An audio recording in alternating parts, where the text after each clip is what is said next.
తెలంగాణలో కురుస్తున్న భారీ వర్షాలకు ప్రభావితమైన ప్రాంతాల్లో CM Revanth Reddy aerial survey నిర్వహిస్తున్నారు. సీఎం వెంట మంత్రి ఉత్తమ్ కుమార్ రెడ్డి, టీపీసీసీ చీఫ్ మహేష్ కుమార్ గౌడ్ ఉన్నారు. హెలికాప్టర్లో శ్రీపాద ఎల్లంపల్లి గోదావరి నదిని పరిశీలించారు. ఎల్లంపల్లి ప్రాజెక్టు వద్ద ల్యాండ్ అయ్యారు. అక్కడ ఎల్లంపల్లి ప్రాజెక్టుకు వరద ప్రవాహం పరిస్థితిని అధికారులను అడిగి తెలుసుకున్నారు.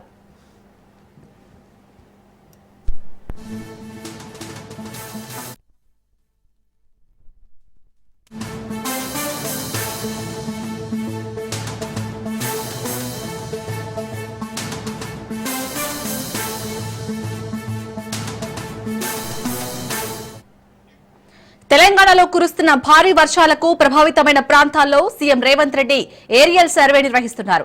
సీఎం వెంట మంత్రి ఉత్తమ్ కుమార్ రెడ్డి, టీపీసీసీ చీఫ్ మహేష్ కుమార్ గౌడ్ ఉన్నారు. హెలికాప్టర్లో శ్రీపాద ఎల్లంపల్లి గోదావరి నదిని పరిశీలించారు. ఎల్లంపల్లి ప్రాజెక్టు వద్ద ల్యాండ్ అయ్యారు. అక్కడ ఎల్లంపల్లి ప్రాజెక్టుకు వరద ప్రవాహం పరిస్థితిని అధికారులను అడిగి తెలుసుకున్నారు.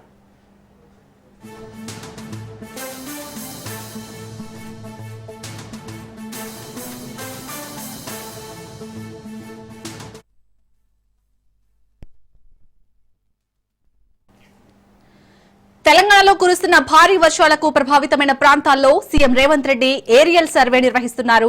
సీఎం వెంట మంత్రి ఉత్తమ్ కుమార్ రెడ్డి, టీపీసీసీ చీఫ్ మహేష్ కుమార్ గౌడ్ ఉన్నారు. హెలికాప్టర్లో శ్రీపాద ఎల్లంపల్లి గోదావరి నదిని పరిశీలించారు.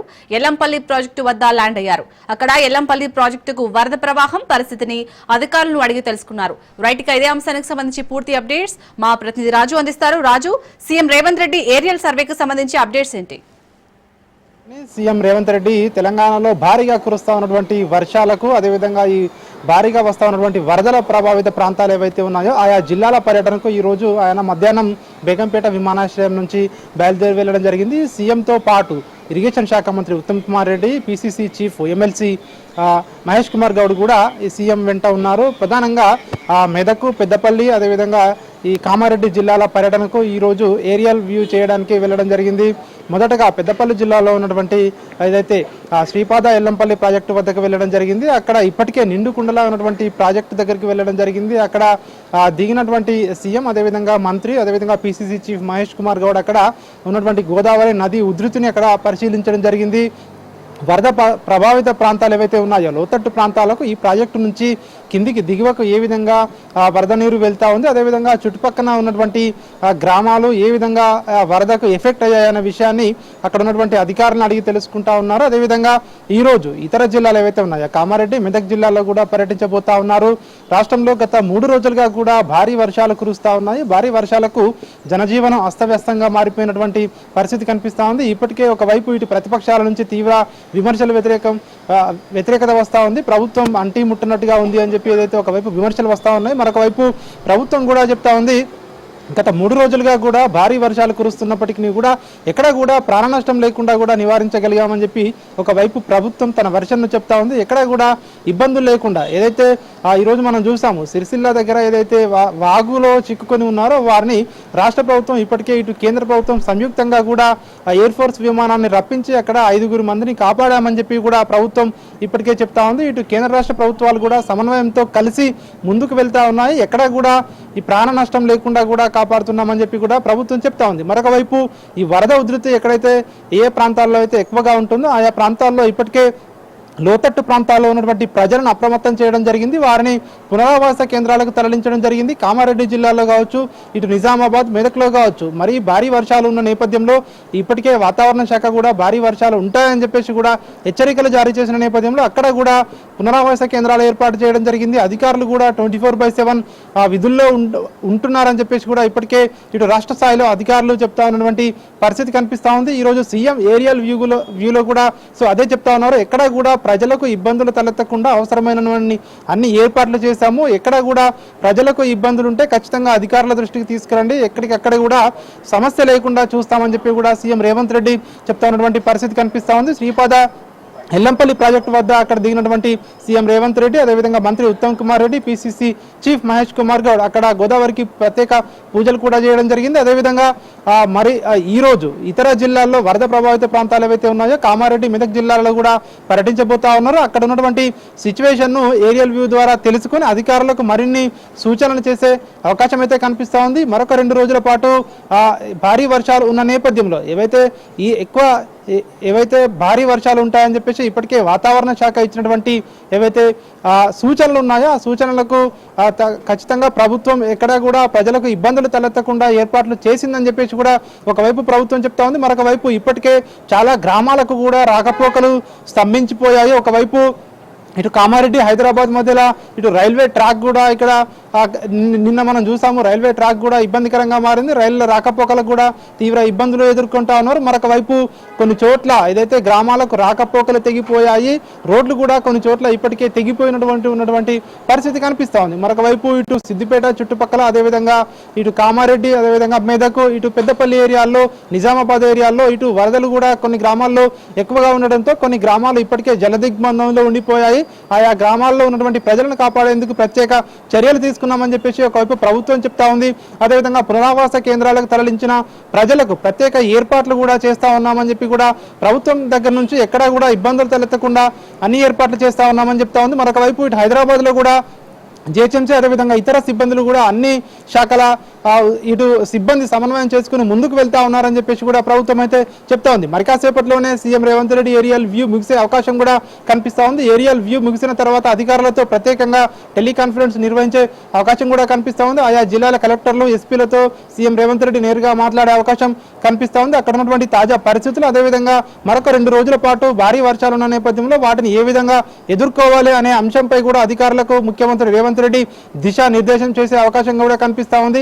ఎక్కడ కూడా ప్రజలకు ఇబ్బందులు తలెత్తకుండా ముందుకు వెళ్లేందుకు ఇటు మంత్రులకు, అదేవిధంగా ఇటు కాంగ్రెస్ పార్టీ కార్యకర్తలకు, అదేవిధంగా ప్రభుత్వ పరంగా కూడా 2 వైపులా కూడా అందరూ కూడా క్షేత్రస్థాయిలో ఉండాలని చెప్పేసి ఇప్పటికే ఇటు ప్రభుత్వం తరపున ముఖ్యమంత్రి రేవంత్ రెడ్డి, అదేవిధంగా ఇటు కాంగ్రెస్ పార్టీ తరపున పిసిసి చీఫ్ మహేష్ కుమార్ గౌడ్ ఇప్పటికే పార్టీ శ్రేణులకు కూడా పిలుపునివ్వడం జరిగింది. మరొక వైపు ఇటు కేంద్ర మంత్రి ఇటు బండి సంజయ్ కూడా ఇప్పటికే ఇటు రాష్ట్ర ప్రభుత్వంతో కలిసి ఏదైతే ఎయిర్ ఫోర్స్ విమానం ద్వారా ఏదైతే వాగుల్లో చిక్కుపోయిన వారిని బయటికి ఇప్పటికే తీసుకురావడం జరిగింది. ఒకవైపు ఇటు కేంద్ర ప్రభుత్వం, మరొక వైపు రాష్ట్ర ప్రభుత్వం ఎక్కడ కూడా ప్రజలకు ఇబ్బందులు తలెత్తకుండా 2 ప్రభుత్వాలు కూడా సమన్వయంతో కలిసి ముందుకు వెళ్తున్నాయని చెప్పేసి కూడా ఇప్పటికే మంత్రి పొంగులేటి శ్రీనివాసరెడ్డి కూడా స్పష్టం చేసినటువంటి పరిస్థితి కనిపిస్తూ ఉంది. అదేవిధంగా ఈరోజు CM Revanth Reddy aerial survey ద్వారా, అదేవిధంగా సర్వే ముగిసిన తర్వాత అధికారులకు కూడా కొన్ని కీలక సూచనలు చేసే అవకాశం కూడా కనిపిస్తూ ఉంది. ఎక్కడ కూడా ప్రజలకు ఇబ్బందులు తలెత్తకుండా ఉండే విధంగా కూడా మరికొన్ని సూచనలు సీఎం రేవంత్ రెడ్డి చేసే అవకాశం అయితే కనిపిస్తూ ఉంది.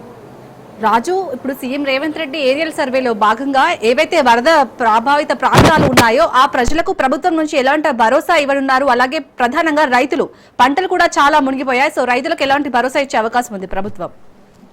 ప్రధానంగా ఈ యొక్క భారీ వర్షాలు, అదేవిధంగా వర్షాలకు తోడు ఎగువ నుంచి వస్తున్నటువంటి వరద కావచ్చు, ఇతర ఏదైతే ఎగువ కురుస్తా ఉన్నటువంటి వర్షాలకు కొన్ని ప్రాజెక్టుల నుంచి భారీగా వరద నీరు వస్తూ ఉంది. వాగులు, వంకలు అన్నీ కూడా పొంగి పొర్లుతా ఉన్నటువంటి పరిస్థితి కనిపిస్తూ ఉంది. వేలాది ఎకరాల్లో కూడా పంట నష్టం సంభవించినట్టుగా కూడా ఇప్పటికే ప్రాథమికంగా ఇక్కడ ఉన్నటువంటి అధికారులు అంచనా వేస్తూ ఉన్నటువంటి పరిస్థితి కనిపిస్తూ ఉంది. CM Revanth Reddy aerial view ముగిసిన తర్వాత ఖచ్చితంగా ఆయన ఏరియల్ వ్యూ ద్వారా పంట నష్టానికి సంబంధించిన విజువల్స్ను కూడా ప్రత్యక్షంగా చూసే అవకాశం కూడా కనిపిస్తూ ఉంది. అదేవిధంగా దీని తర్వాత ఏదైతే వరద తగ్గుముఖం పట్టిన తర్వాత, వర్షాలు తగ్గుముఖం పట్టిన తర్వాత ఈ పంట నష్టానికి సంబంధించి కూడా ప్రభుత్వం కూడా ఒక నిర్ణయం తీసుకునే అవకాశం ఉంటుంది అని చెప్పేసి కూడా వ్యవసాయ శాఖ మంత్రి తుమ్మల నాగేశ్వరరావు ఇప్పటికే చెప్పడం జరిగింది. దీనికి సంబంధించి త్వరలో ఏం చేయబోతా ఉన్నారు, ప్రభుత్వం కూడా ఒక నిర్ణయం తీసుకునే అవకాశం కనిపిస్తూ ఉంది. పంట నష్టానికి సంబంధించి ఏ విధంగా ముందుకు వెళ్ళాలనే దానిపై కూడా ఈ ఒక భారీ వర్షాలు, అదేవిధంగా వరదలు తగ్గుముఖం పట్టిన తర్వాత ఒక నిర్ణయం తీసుకునే అవకాశం కనిపిస్తూ ఉంది. ఇప్పటికైతే ప్రస్తుతానికైతే ఈ భారీ వర్షాల నుండి, అదేవిధంగా వరదల నుండి ప్రజల ఆస్తి, అదేవిధంగా ప్రాణాలను ఏదైతే ఎక్కడా కూడా కోల్పోకుండా ఉండేందుకు కూడా ప్రభుత్వ పరంగా కూడా అన్ని చర్యలు తీసుకోవాలని చెప్పేసి కూడా ఇప్పటికే ప్రభుత్వం అయితే అన్ని చర్యలతో ఇప్పటికే సమాయత్తమై ఉంది. ప్రస్తుతం అయితే ప్రభుత్వం అయితే ఇటు ప్రాణ నష్టం లేకుండా, అదేవిధంగా ఆస్తి నష్టం లేకుండా ఉండేందుకైతే అన్ని చర్యలు తీసుకుందని చెప్పేసి కూడా ప్రభుత్వ పరంగా తెలుస్తూ ఉంది. ఇక పంట నష్టం విషయానికి వచ్చినట్టయితే త్వరలోనే దీనిపై ఒక నిర్ణయం తీసుకునే అవకాశం కనిపిస్తూ ఉంది. పంట నష్టానికి సంబంధించి ఏ విధంగా దాన్ని అంచనా వేయడమో, అధికారులు ఫీల్డ్ లెవెల్కి వెళ్ళి అంచనా ఎప్పుడు వేస్తారో, సో ఏ విధంగా ఉండబోతా ఉందనే దానికి సంబంధించి గైడ్ లైన్స్ కూడా విడుదల చేసే అవకాశం అవకాశం అయితే కనిపిస్తా ఉంది. ఈ రోజు సీఎం ఏరియల్ వ్యూ ముగిసిన తర్వాత అధికారులతో ప్రత్యేకంగా ఆయన రివ్యూ నిర్వహించే అవకాశం కూడా కనిపిస్తా ఉంది. ఆ రివ్యూలో ఇవన్నీ అంశాలు కూడా చర్చకు వచ్చే అవకాశం అయితే ప్రస్తుతం కనిపిస్తూ ఉంది. ప్రస్తుతం అయితే భారీ వర్షాలు ఏవైతే ఏ జిల్లాలకైతే అలర్ట్స్ జారీ చేసి ఉన్నాయో ఆయా జిల్లాల ఎస్పీలకు కలెక్టర్లకు ప్రత్యేకంగా వారితో మాట్లాడే అవకాశం కనిపిస్తూ ఉంది. ఆయా జిల్లాల ప్రజలను అప్రమత్తంగా ఉంచాలని చెప్పి కూడా ఈ యొక్క అధికారులకైతే సూచనలు చేసే అవకాశం కూడా కనిపిస్తూ ఉంది. ఎక్కడ కూడా ఎట్లాంటి ఎమర్జెన్సీ వచ్చినా కూడా అన్ని శాఖల సమన్వయంతో పనిచేసే విధంగా కూడా ఉండేందుకు కూడా అధికారులకు ఇప్పటికే ఇటు ఆదేశాలు జారీ చేసినట్టుగా కూడా రాష్ట్ర ప్రభుత్వ వర్గాలు అయితే చెప్తా ఉన్నాయి. అలాగే రాజు, ఇంకా 2 రోజుల పాటు భారీ వర్షాలు ఉన్నాయన్నట్టు ఇటు వాతావరణ శాఖ చెప్తుంది. సో ఏవైతే లోతట్టు ప్రాంతాల ప్రజలు ఉన్నారో వారిని ఇటు పునరావాస కేంద్రాలకు తరలించే ప్రయత్నాలు జరుగుతున్నాయా? ఎస్, మరొక 2 రోజులు భారీ వర్షాలు కొన్ని జిల్లాలకు ఉన్నాయని చెప్పేసి ఇప్పటికే వాతావరణ శాఖ కొన్ని జిల్లాలకు ఆరెంజ్ అలర్ట్, అదేవిధంగా కొన్ని జిల్లాలకు రెడ్ అలర్ట్ కూడా ప్రకటించినటువంటి పరిస్థితి మనం చూస్తా ఉన్నాము. ఇప్పటికే ఈ వాతావరణ శాఖ ఇచ్చినటువంటి ఈ సూచనలు ఏవైతే ఉన్నాయో, సో ఈ యొక్క హెచ్చరికలు ఏవైతే ఉన్నాయో, సో వీటి ప్రకారం ఇప్పటికే ప్రభుత్వ యంత్రాంగం కూడా ఫీల్డ్ లెవెల్లో కూడా ముందుకు వెళ్తా ఉంది అని చెప్పి కూడా చెప్తా ఉన్నారు. వాతావరణ శాఖల హెచ్చరికల ఆధారంగా చేసుకుని ఎక్కడైతే భారీ వర్షపాతం నమోదయ్యే అవకాశం ఉంటుందో, భారీగా వరదలు వచ్చే అవకాశం ఉంటుందో అక్కడ అన్ని శాఖలు సమన్వయంతో పనిచేయాలని చెప్పేసి ఇప్పటికే ప్రభుత్వం భావిస్తూ ఉంది. కొన్ని చోట్ల చెరువులు తెగిపడే అవకాశం ఉంటుందని చెప్పేసి ప్రభుత్వం భావిస్తూ ఉంది. ఎందుకంటే కొన్ని చెరువులు పూర్తిగా నిండిపోయాయి. ఎందుకంటే కొన్ని వాగులు వంకలు పొంగి పొర్లుతా ఉన్నాయి కాబట్టి సో అక్కడ ఎవరైతే ఇరిగేషన్ శాఖ అధికారులు ఉంటారో ఆయా శాఖల ఇరిగేషన్ శాఖ అధికారులతో పాటు రెవెన్యూ శాఖ అధికారులు కూడా అప్రమత్తంగా ఉండాలని చెప్పేసి ఇప్పటికే అధికారులకు ఆదేశాలు అయితే జారీ చేసినటువంటి పరిస్థితి కనిపిస్తూ ఉంది. ఇక లోతట్టు ప్రాంతాల ప్రజల విషయానికి వచ్చినట్టయితే లోతట్టు ప్రాంతాల ప్రజలు ఎవరైతే ఉంటారో వారికి ఇప్పటికే అలర్ట్స్ కూడా జారీ చేయడం జరిగింది. చాలా వరకు కూడా ఈ యొక్క ఎఫెక్టెడ్ ఏరియాస్ ఏవైతే ఉంటాయో వారిని ఇతర పునరావాస కేంద్రాలకు తరలించడం జరిగింది. అయితే చాలా మందిని ఇప్పటికే తరలించిన నేపథ్యంలో సో వారికి సదుపాయాలు కల్పించడం కూడా ప్రభుత్వానికి చాలా పెద్ద సమస్యగా మారింది. దీనికి సంబంధించి కూడా ఇప్పటికే అధికారులు కూడా సమన్వయంతో పనిచేసి ముందుకు వెళ్ళాలని చెప్పేసి కూడా ఇప్పటికే ఇటు రాష్ట్ర ప్రభుత్వ వర్గాలు అయితే కింది స్థాయి సిబ్బందికి ఆదేశాలు జారీ చేయడం జరిగింది. ఎక్కడ కూడా ప్రజలకు ఇబ్బందులు తలెత్తకుండా పునరావాస కేంద్రాలకు తరలించిన వారికి కూడా ప్రత్యేక ఏర్పాట్లు ప్రత్యేక సదుపాయాలు కల్పించాలని చెప్పేసి ఇప్పటికే ప్రభుత్వం అయితే ఆదేశాలు జారీ చేయడం జరిగింది. అన్ని శాఖల సమన్వయం చేసుకుని ఇటు విద్యుత్ శాఖ సిబ్బంది కావచ్చు, రెవెన్యూ శాఖ, ఇటు పోలీసు యంత్రాంగం, ఇటు ఎస్డీఆర్ఎఫ్ ఎన్డీఆర్ఎఫ్ సిబ్బంది కూడా ఇప్పటికే విధుల్లో పాల్గొన్నారు. రాష్ట్ర వ్యాప్తంగా కూడా ఎక్కడ కూడా భారీ వరద వచ్చినా భారీ వర్షాలకు ఇబ్బందులు పడే ఏరియాస్ ఏవైతే ఉంటాయో వాతావరణ శాఖ ఇచ్చినటువంటి ఏవైతే హెచ్చరికలు ఉన్నాయో వాటిని ఆధారంగా చేసుకుని ఆయా ప్రాంతాల్లో ప్రత్యేకంగా ఏర్పాట్లు చేయాలి. ప్రత్యేక ముందస్తు చర్యల్లో భాగంగా అధికారులందరూ అప్రమత్తంగా ఉండాలని చెప్పి కూడా ఇప్పటికే ఆదేశాలు అయితే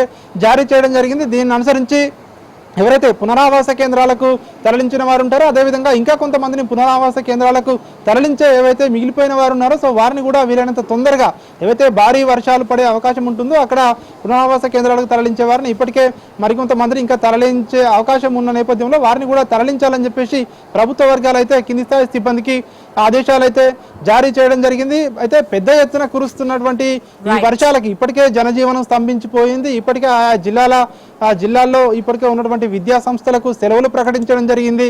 ఎక్కడ కూడా ప్రజలకు ఇటు విద్యార్థులకు ఎవరికి కూడా ఇబ్బందులు తలెత్తకుండా ఉండేందుకు అన్ని విధాలుగా కలెక్టర్లు ఒక నిర్ణయం తీసుకొని ముందుకు వెళ్ళాలని చెప్పి కూడా ఆయా జిల్లాల కలెక్టర్లకు ఎస్పీలకు ప్రత్యేకంగా రాష్ట్ర ప్రభుత్వం ఆదేశాలు జారీ చేయడం జరిగింది. ఎక్కడ కూడా ప్రధానంగా ప్రాణ నష్టం జరగకుండా చూడాలి అని చెప్పి కూడా ఇప్పటికే అధికారులకు సూచనలు ఆదేశాలు ఉన్న నేపథ్యంలో అధికారులు కూడా అదే విధంగా పనిచేస్తున్నారని చెప్పి తెలుస్తా ఉంది. మొత్తానికైతే ఈ రోజు ఏరియల్ వ్యూ ద్వారా కూడా అధికారులకు మరిన్ని సూచనలు మరిన్ని ఆదేశాలు ఇచ్చే అవకాశం అయితే మనకు కనిపిస్తా ఉంది. Shalini. Right, thank you Raju.